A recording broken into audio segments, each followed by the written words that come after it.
根据拳王泰森真实经历改编的美剧终于上线了，从不良少年到拳坛传奇，究竟是怎样的经历成就了拳王泰森？童年时的泰森因为身材矮小，经常受到周边的混混欺负，面对混混们长期的欺压，泰森从没有还手过一次，而母亲也因此带他去看了医生。然而医生的诊断却让母亲无法接受。He's retarded.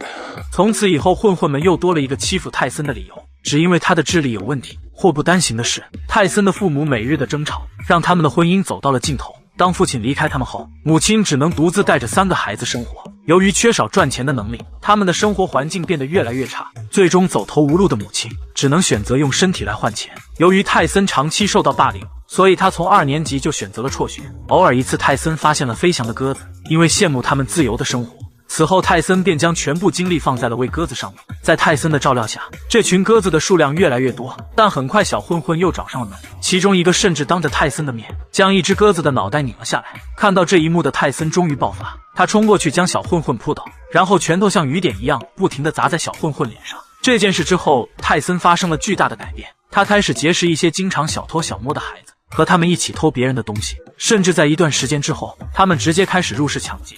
然而当时的警察根本不惯着他们，抓住机会就会直接开枪。看到这一幕后，泰森再也不敢抢劫，但是他偷盗的习惯还是没改。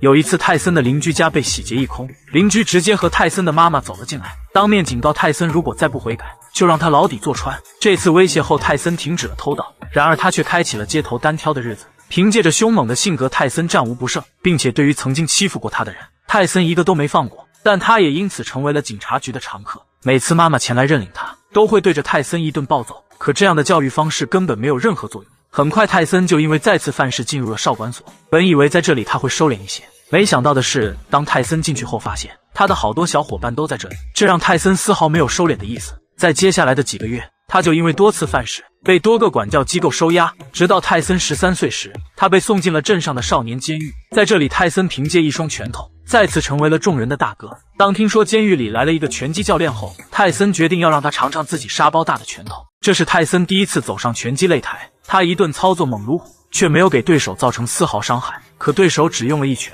就将泰森打得跪在了地上。这件事之后，泰森便请求拳击教练教他打拳，但是教练却说自己不教流氓。听到这话的泰森开始发愤图强，他疯狂地学习文化知识，甚至一度成为了监狱课堂的优等生。看到了泰森的努力后，教练决定带着他学拳。很快，教练就发现泰森不仅身体方面有着优势，而且对于拳击有着极高的悟性。在训练了泰森一段时间后，教练决定将泰森介绍给更好的拳击教练。天真的泰森以为自己犯了什么错，才导致教练要将他抛弃。Look, he trained Floyd Patterson, he made him a champion. 当库斯达马托第一次看到泰森打拳时，他就明白眼前的这个孩子非常有希望拿下世界级的冠军。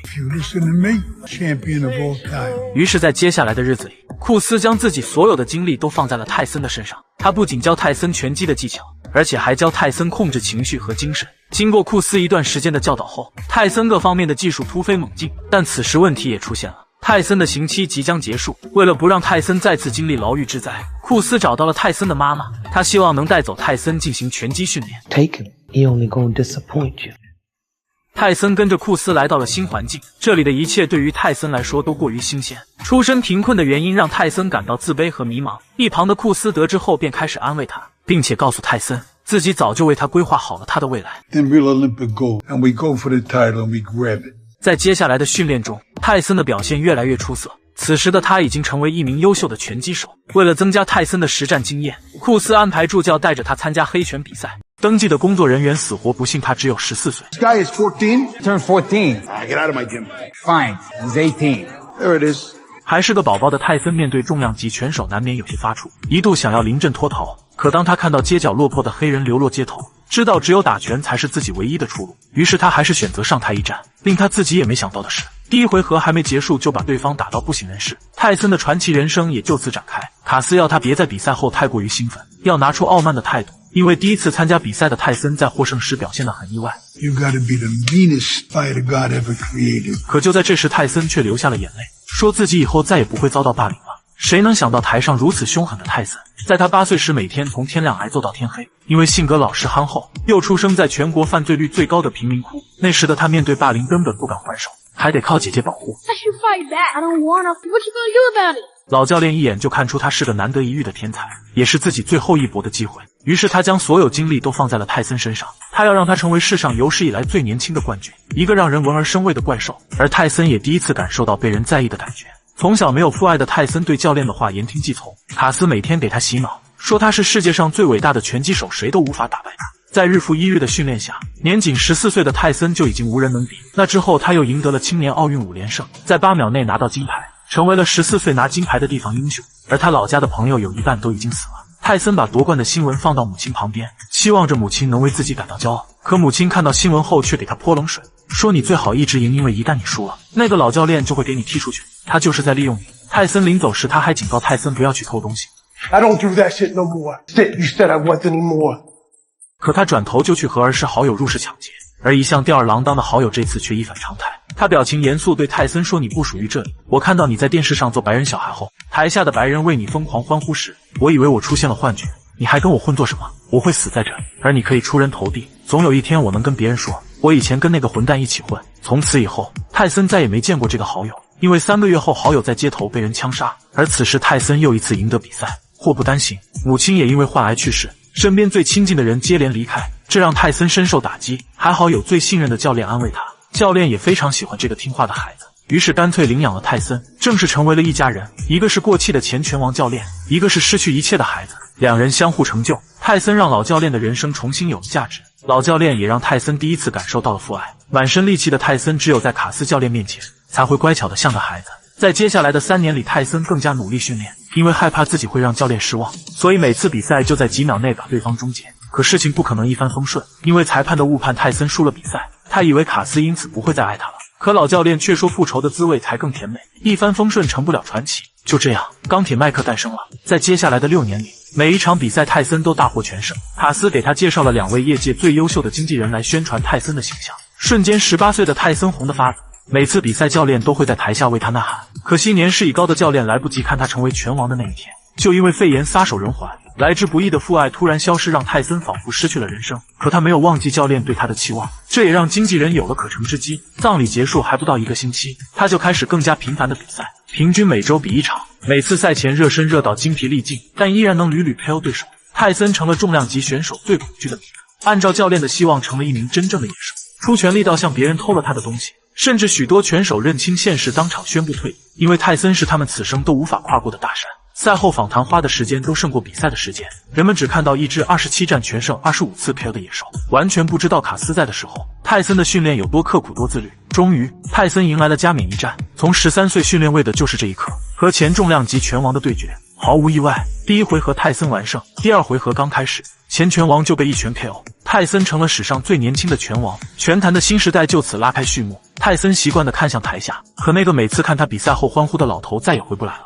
但在万元户都是有钱人的80、90年代，泰森每场比赛都有2000万美金的收入，职业生涯身价高达6.85亿美元。即便放到30年后的今天，也只有体坛首富拳王梅威瑟的10亿身价超过了他。自从卡斯教练去世后，失去父亲管教的泰森开始挥霍无度。身为世界重量级冠军的泰森，受到了成千上万女生的青睐，但泰森有自知之明，知道这些人看上的只是他的钱。从小没有被爱的人不会爱，所以在感情上泰森从来不自重，每天换不同的女人都是家常便饭。这天泰森正在吃饭，电视上一个黑人女星的采访吸引了他的注意。在那个黑人饱受歧视的年代，这样的黑人女星绝对是独一无二的，她是众人典范，备受瞩目的宠。泰森当即决定要将罗平娶回家，于是他开始进行猛烈的追求，花了不少心思调查后成功将她约了出去。可当他来到约定地点见到罗平，却发现他的母亲带着公关也跟来了。他不放心自己的女儿单独跟靠打人为生的泰森见面，而这场面别扭的让泰森几次想离开，却都被罗平挽留了下来。结果这一留就成功了，泰森提出让罗平做他的女友，没想到罗平直接拒绝了。他说黑人女演员在好莱坞的机会不多，他有自己的梦想需要去实现。可这次拒绝却让泰森觉得他和其他女人不一样，看上的并不是他的钱。于是泰森就更想得到他，学着电影的桥段，他开始用自以为的浪漫给罗平安排了各种豪华礼物，试图俘获芳心。而在准备礼物的过程中，泰森也没闲着，他的精力无处发泄，所以依然到处沾花惹草，因为他觉得自己根本不能赢得罗平的芳心。结果不到半个月，罗平就答应了泰森做他的女友。这招强强联手并没有影响到罗平的事业，反而让他大火一把。他们成了各路媒体眼中的神仙眷侣，但用钱追来的女人很快就会因为钱离开。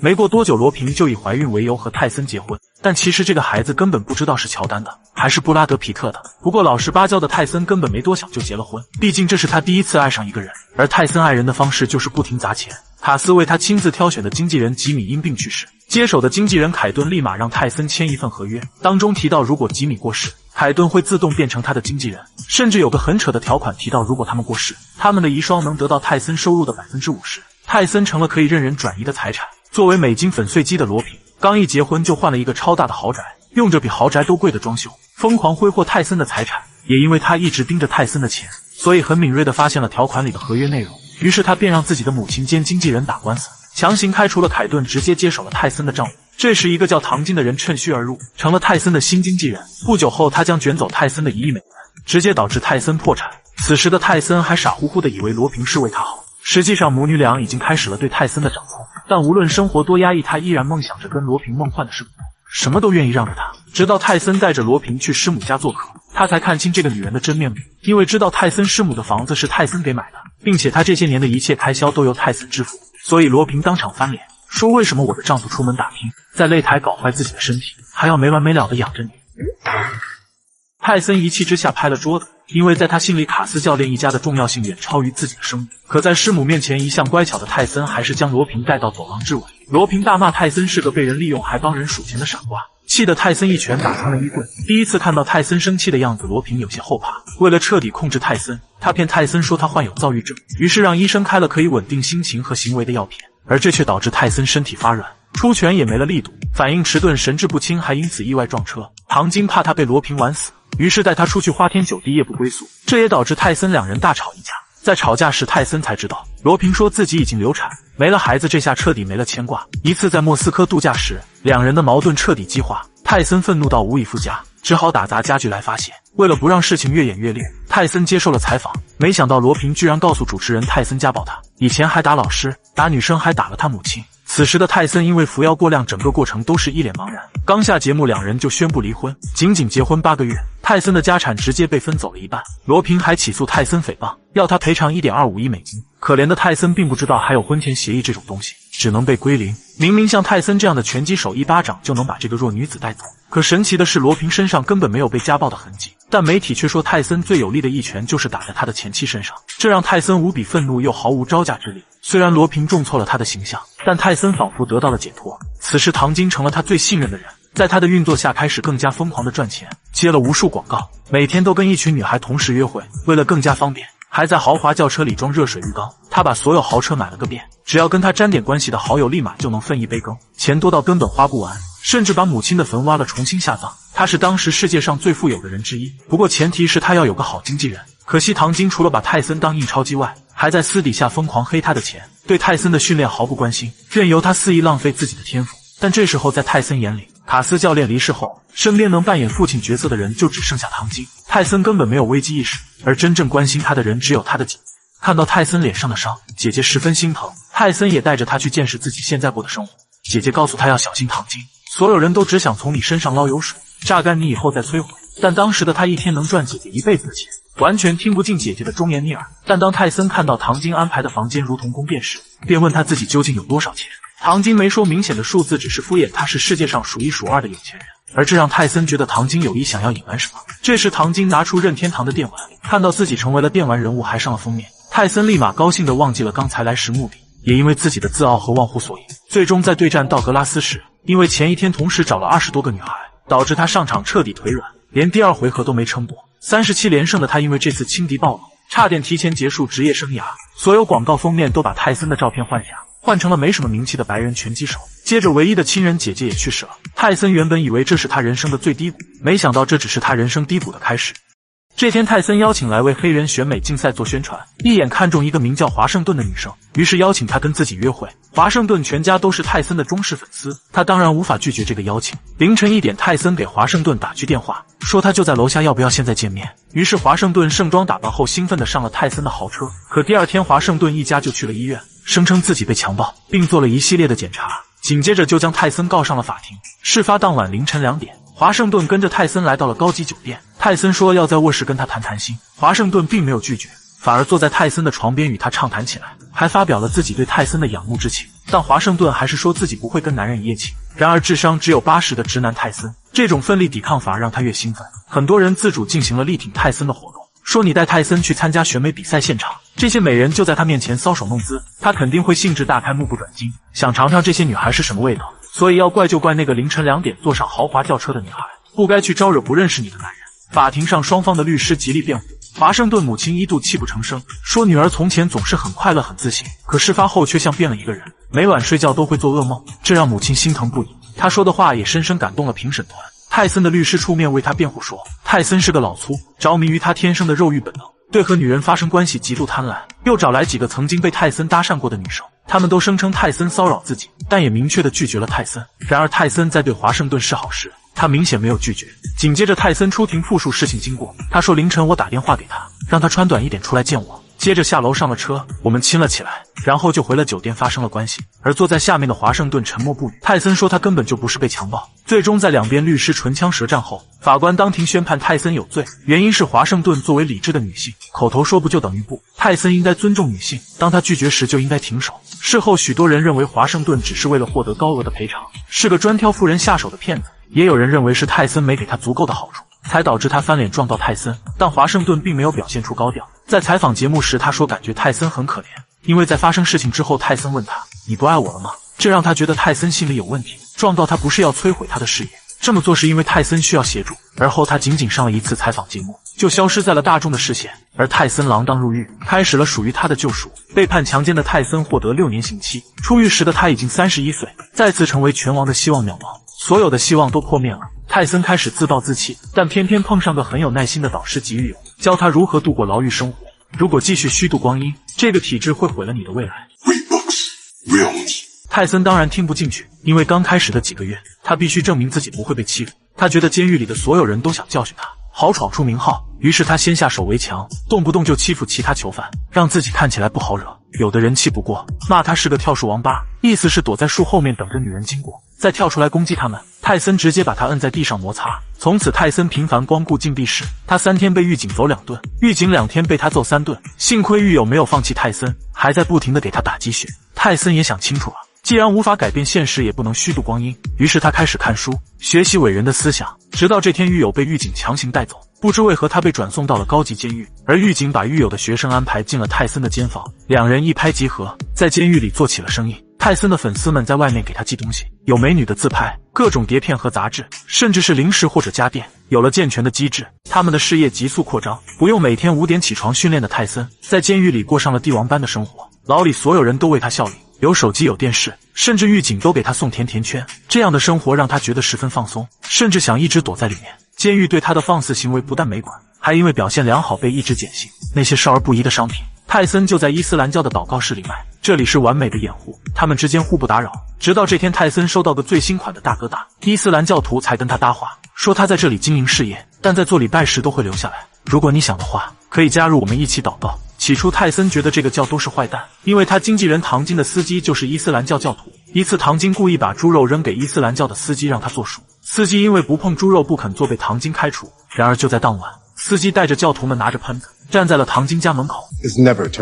从那以后，唐金再没敢惹过司机。加入伊斯兰教后，泰森开始每天参加祷告，这也让他的心获得了片刻宁静。在他的刑期还剩6个月的时候，唐金就不断昭告天下泰森即将凯旋归来，这让泰森的压力倍增。他不知道能不能维持表现，因为内心不安，所以泰森向心理医生寻求帮助。在监狱里的这段时间，泰森重新接受训练，饮食调配也更加健康，重要的是他努力成为更好的人。终于到了出狱的日子，他最担心的就是无法给观众带来精彩的比赛，也害怕会变回那个不靠谱的泰森。但不管他准没准备好，他都必须回到擂台。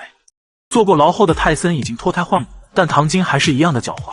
为了赚钱，唐金疯狂给泰森安排比赛，根本不关心泰森的心理和身体状态。泰森几次要跟唐金算账解约，但唐金一次又一次把他骗了过去。唐金知道泰森看清自己，这些钱代表了他还有价值，于是他开始被唐金利用，疯狂参赛。每次泰森都很害怕输，因为他状态不稳，心神不宁，并没有准备好。可不知是对手太弱还是泰森太强，上场后对手甚至不敢直视泰森的眼睛，大多数比赛都是第一回合就 KO 对手，让现场付钱的观众觉得比赛时间太短，根本不够看。甚至为了满足观众，泰森故意拖延比赛会，等到第3回合才出手。在一次又一次的胜利中，泰森夺回了他的冠军腰带，2场冠军腰带奖金获得8000万。泰森又一次成了世界冠军。他住在维恩牛顿的家隔壁，住宅有护城河，还养了一头老虎，这让他膨胀到了毁灭边缘。可泰森内心深处十分拧巴，他认为自己不配拥有这一切。直到遇到霍利菲尔德，两人一共打过2场比赛。几年前比赛时，霍利菲尔德就用脏头将泰森撞晕了过去，导致泰森输掉了比赛。于是唐晶又一次给他安排了与霍利菲尔德的比赛，说打1场就有3000万，并且可以一雪前耻。原本泰森已经打算退休了，但唐晶却说他应该以重量级世界冠军之姿退休。此时的泰森刚戒毒手，还会抖，体态很差，可为了那3000万，他还是参加了比赛。而这场比赛直接让泰森身败名裂。原本两人的恩怨就积蓄已久，泰森憋着一肚子气，一上场就猛烈进攻，但经验老道的菲尔德根本不给机会，不停小击搂抱，同时还用头猛撞泰森。如此明显的犯规行为，裁判却没有扣他的分。泰森忍无可忍，直接咬掉了他的耳朵，这也直接叫停了他的职业生涯。他的状态差到极点，第2任妻子也因此离开了他。就连美国总统也对此事发表评价，有关泰森的所有负面新闻全部成为了新闻头条。更可气的是，说好的3000万美元出场费，泰森1分钱也没拿到，全被他的经纪人唐晶卷跑了，还请了好几个保镖组织泰森跟他见面，逼得泰森差点在车上勒死唐晶，双方才终于解约。但此时的泰森已经无力回天，因为嗑药让他的身体一天不如一天，他抓不准出拳，时机反应迟钝，20年的拳击生涯也已经让他感到厌烦。直到输掉最后一场比赛后，泰森直接宣布了退役，同时也宣布破产，穷到连日用品都得借钱买，身边所有狐朋狗友都离开了他。好在有个不离不弃的女人一直陪伴在他身边，并用爱帮泰森成功戒了毒瘾，两人顺利结婚并生下2个孩子，也算给泰森的人生安排了一个大团圆结局。从贫民窟的犯罪少年到世界拳王体坛首富，再重新变回平民。虽然晚景凄凉，但无论你怎么看待泰森的人生，他依然象征着美国梦，因为泰森这个名字早已化成力量的形容词。Lucky, that's one of a kind.